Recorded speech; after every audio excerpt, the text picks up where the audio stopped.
You're sitting at your computer about to apply for your dream job, but then thoughts start to go through your head that this is a waste of your time. Maybe you're thinking, my parents didn't go to college, or I have a learning disability. When I went on their website and I looked at the folks in the most senior level roles, I didn't see anyone who represented my race or my gender.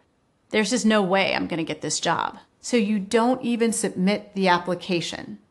But I'm here to tell you that your self-doubt about your experiences can be the key to driving your career success.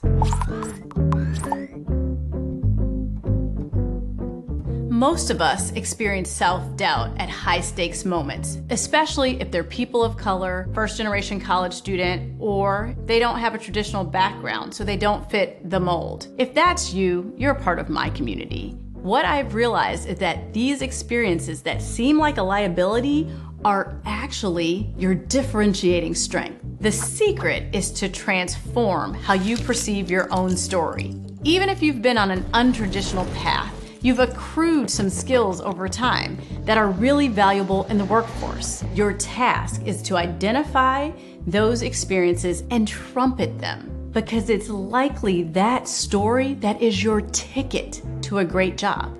I know this because I had my own self-doubts that I had to overcome. I didn't have top-notch internships in college. I also wasn't an extraordinary student. By the time graduation came around, I was definitely the thank you laude versus the cum laude. What I didn't realize was that I was really good at connecting with people. And now, as a talent nerd and a CEO, I've watched thousands of graduates who actually had a lot of self-doubts overcome those and accomplish goals they never thought were imaginable. And here's how.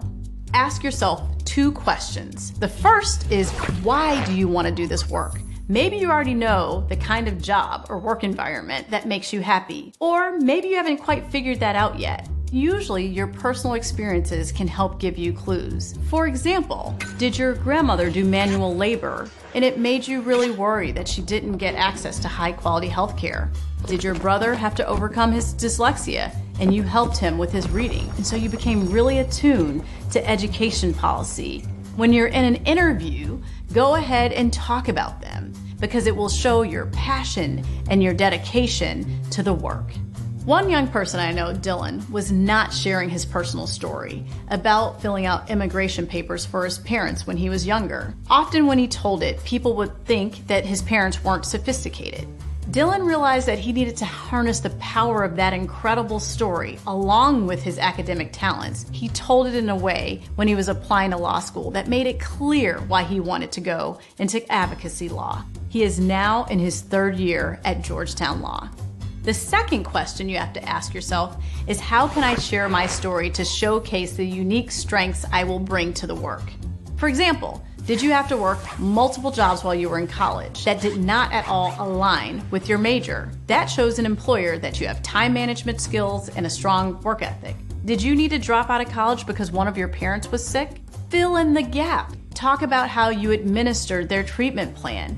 Talk about how you had to work around their complex schedules. That shows that you're thoughtful, that you're compassionate. And you know what? That is what makes a great teammate. Reframing the hardship in your story can remake your confidence over and over again. But it takes time. It's like running a marathon. You have to train and practice. Go back and reflect on those tough questions that you need to answer. The answers are what makes you, you. And I have to tell you, when you learn to practice that story, tell it with conviction, I am sure that the hiring manager is going to hear the strength in it too.